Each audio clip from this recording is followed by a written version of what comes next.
Hello students, my name is Gaurav Bansal and here we are to discuss the second part of our budget series. Last time we discussed the accounting system in India, the budgetary accounts, consolidated fund, contingency fund, the public account. This time we will discuss the components of the budget. The budget is not just a single account or a document. The budget is a complex set of documents and accounts which include a lot of information. Let us dissect and simplify all of that nomenclature. First, let us have a look at the list of the components. What are there in the budget? Now, these are all presented in the parliament by the president. Okay. Of course, the finance minister on behalf of president. Okay, submits these. Now, the first, which all of you are aware of, is annual financial statement. Then demand for grants.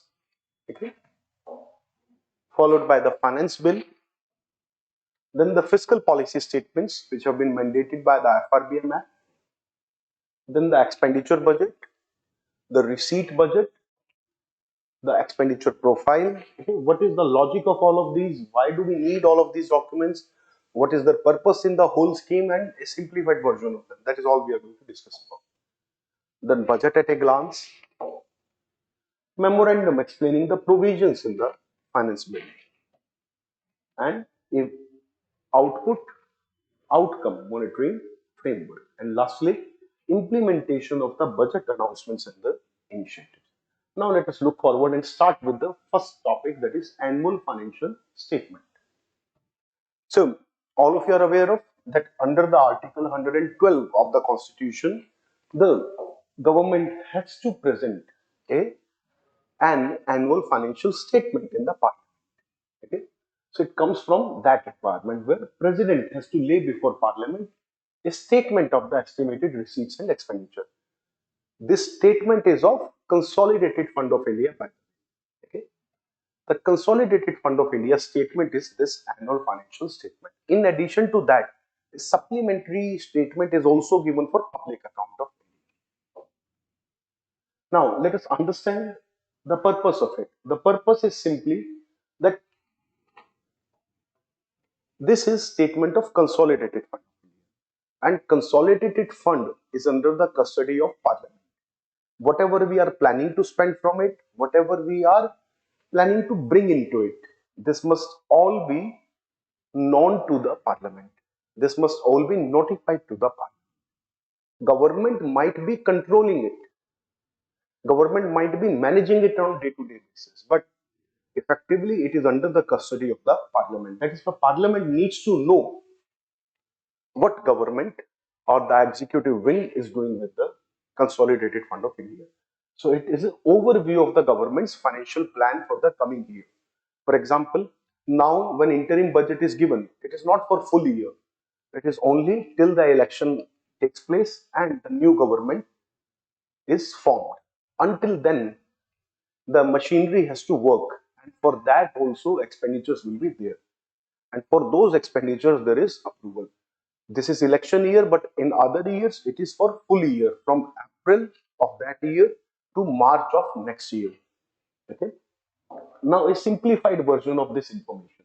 So it's almost like a main menu of the budget. If budget is like a big restaurant where you are entering, the annual financial statement is like the menu, okay, which tells you how the government is planning to spend all the money and how it is planning to earn all that money. So that is. Now let us look at the demand from the plants. Now it arises from Article 113, the constitutional aspect, which says no money can be withdrawn from the treasury except appropriation made by the law. So I told you in the previous video that consolidated fund is almost like a treasury, and in order to withdraw money from treasury, the government need parliament's approval. Okay, and for that the provision is there has to be an appropriation bill to be passed in parliament before the money can be withdrawn. Okay, so for that purpose we provide a demand for grants. Now here each ministry or department presents its detailed funding requirement, that how much fund, for example, Ministry of HRD and Skill Development would need, how much funds Ministry of Environment and Forest would need, and likewise. So different ministries give their demand. Now, if we look at a simplified version, a corollary, or let us say a simile regarding the same, then it is almost like a detailed shopping list of the each government department. So here each government department provides its wish list with a detailed expenditure estimate. So that is what it is about. And they explain what department needs money, for what purpose they need money, how much they need, how they are going to spend. So all of that they provide. Okay. Now, next we have the finance bill. Okay. Now this is as per the Article 110, which defines annual financial statement template present in Parliament as a finance bill. So since by definition it is a finance bill, it must follow all the procedures that any finance bill has to follow. So that finance bill is also provided. Okay. So since it talks about the taxation changes, it talks about other financial considerations of the government, it is classified as such. Okay. So which is like the bill you get after the meal, and it includes the rules how government will collect and expend. So basically, under what conditions government will be able to withdraw, government will be able to use that money, under what sequencing it will be there. So all those technical details are there in finance bill. This is hardly of any interest to people other than the legal eagles. So this is all very technical. Finance bill is not much of our concern. It is mostly a parliamentary procedure. Now the fiscal policy statement, which is mandated as per the FRBM Act. So FRBM Act was created in 2003, which is fiscal responsibility and budget management. Since the budget management is its very name, so it has to affect the budgetary process logically. So yes, it affects the budgetary process where government has to provide a lot of additional data to the parliament. One of the data is the macroeconomic framework. So the macroeconomic framework statement provides the data regarding the key macroeconomic indicators. Okay. If you want to ever, if you ever want to know about any economy, just know the major macroeconomic indicators of that country. It will be giving you a very good idea about the working of that country, the sustainability of that economy, nature of that economy also. So it includes your, of course, GDP data. It includes your debt to GDP ratio. It includes current account deficit numbers. It includes the fiscal deficit numbers, inflation numbers, and many others.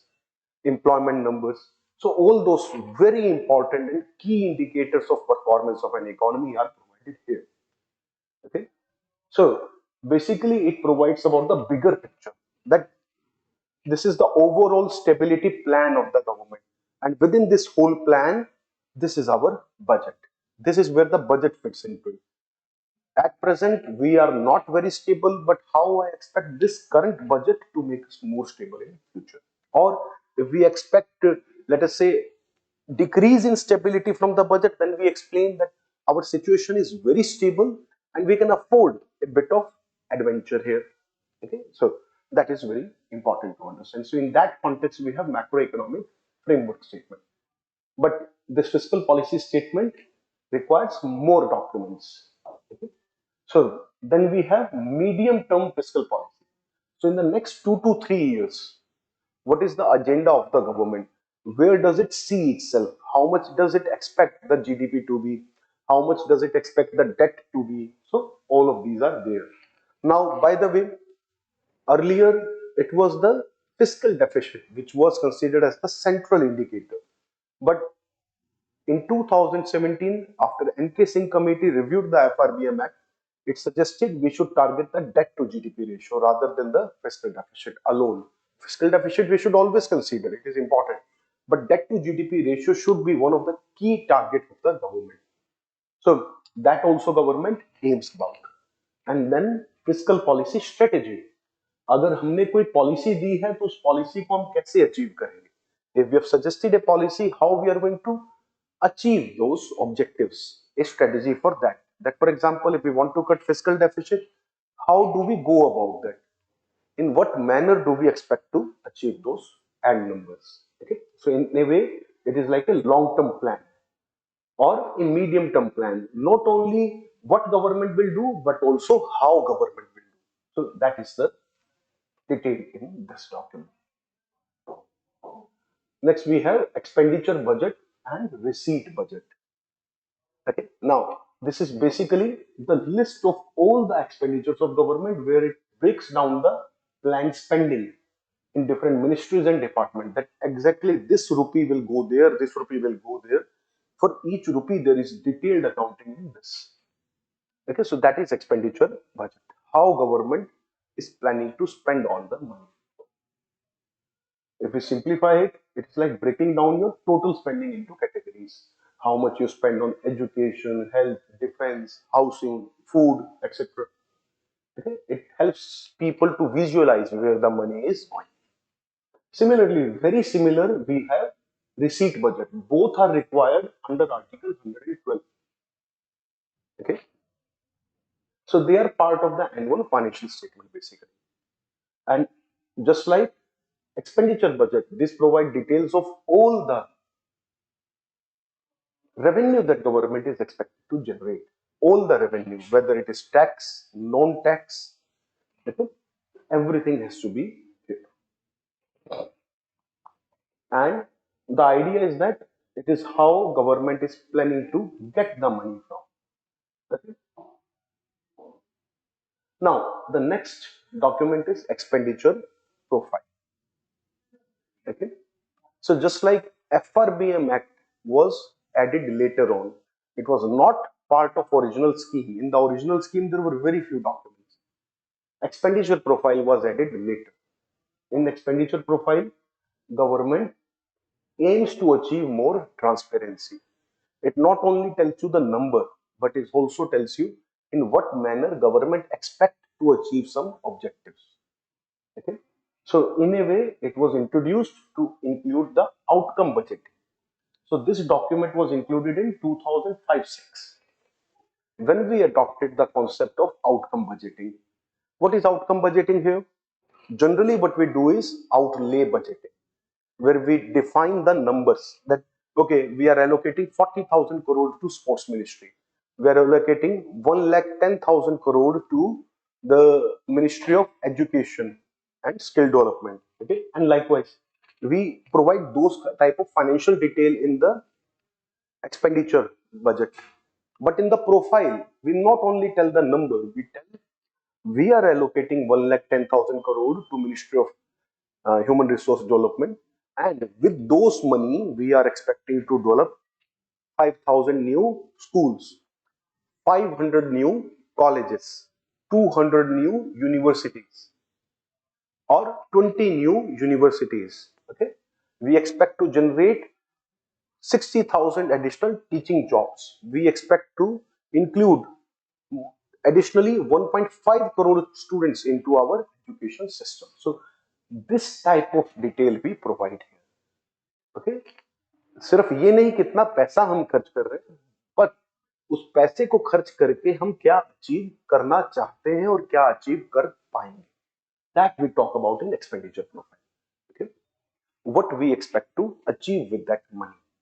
So far, everything was talking about the money, what we spend, what we earn, from where it will come. But what it is going to create is also very important. It improves transparency for people. I do not understand as a layman, I'm not a layman, but if I am a layman, then I do not understand how much is 80,000 crore and what is there for me in that 80,000 crore. But with this profile, I can understand, okay, if 500 new colleges will come up or 50 new colleges will come up, let's be more realistic, then maybe one college is opened near my house out of them, okay, maybe within 100-kilometer circle of mine, and maybe my children will get benefit from that. If 5,000 new classrooms will come because of the new budget, then it will benefit all of us. So in that manner, I can appreciate the profile, but not the numbers.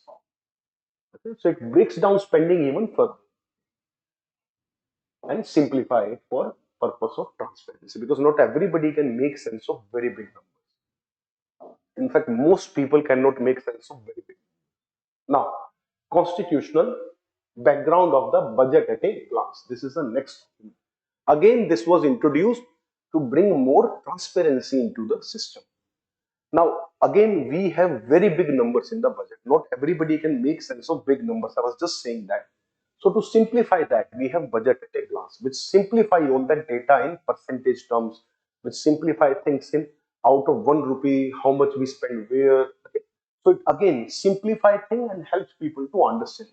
For example, I remember once Prime Minister Modi explained it to American audience that how efficient we are. If he would have given the numbers, very few people would have connected to that number. For example, he didn't argue that NASA takes 7,000 crore rupees for one mission, whereas we did the same mission in 700 crore rupees or 600 crore rupee. He rather argued that in Hollywood, you made a movie on space, Gravity, and we did an actual space mission within the or less than the budget of a Hollywood film, where we actually went into the space and achieved our objectives. So it connects to much broader audience. उनको समझ जाता है कि एक film से कम coast में ये लोग एक्चुअल टास्क कर देते हैं, whereas we are just trying to recreate something. We are creating a simulation of something. Yet we are spending more than what those people are doing in actual experience. Are you getting it? So that is why budget at a glance is important.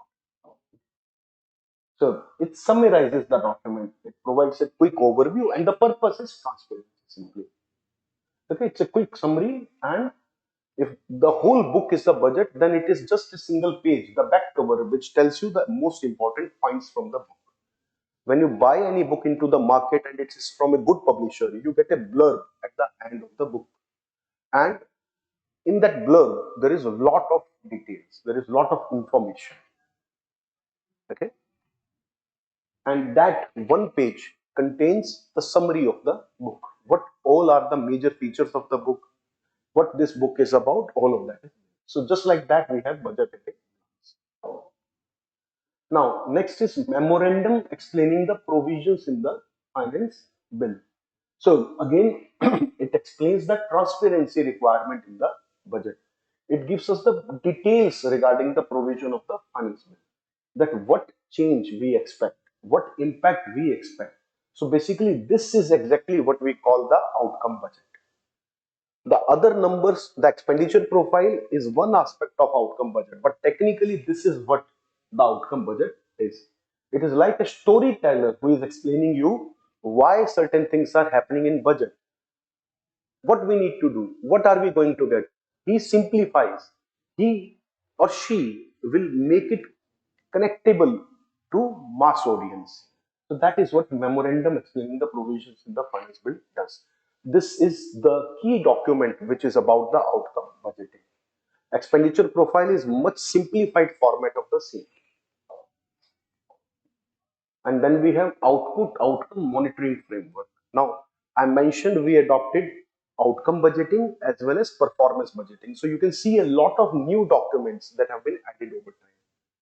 Traditionally, the budget contained only few documents: the annual financial statement, demand for grant, revenue budget, expenditure, receipt budget, expenditure budget, and a few. So there used to be only 6 documents, but today when you see it, it is 12 documents. So 6 documents have been added over time into our budget.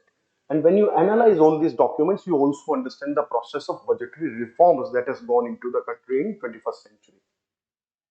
Because we added FRBM documents, okay, the fiscal policy statements that we added. So that gives a lot of useful information to the people. So that is a very important addition to the budgetary numbers. Then we provide the simplified transparency. For transparency purpose, we provide a lot of additional simplified information and their ground impact that we expect to achieve. Then there is monitoring. That last year we made some promises to you. What is the update on that? That is output outcome monitoring. Okay? So aligned with the constitutional principle of accountability. Okay. So how do you monitor the effectiveness of the budget? How do you monitor and evaluate the outcomes of the previous budget? Okay, in this budget also we'll give you outcome budget where we promise that this many schools will come, this many colleges will come. But who will tell you later on that actually only 600 schools came up instead of promised 5,000? That will be the point where process is complete. Okay, so that is why we made it. So we check if the money was spent wisely and did we achieve the purpose, and do we make our plans work? So that is how the output outcome monitoring framework work. You can download these slides and read these further again. Okay, it will really improve your long-term memory of the topic. And multiple questions from this has come in the PT where components of budget have been asked. Next is implementation of the budget announcements. So here it is also regarding the accountability. Okay, what announcements we made in the budget last year, how many of those are actually implemented today? So it tracks the execution and realization of proposals initiative announced in the budget. But which budget? Last budget. Okay पिछले साल जो promise किया था उस पे हमने कितना deliver किया, ये हम यहाँ बात करते हैं. It ensures accountability and transparency. So that is why this document is required.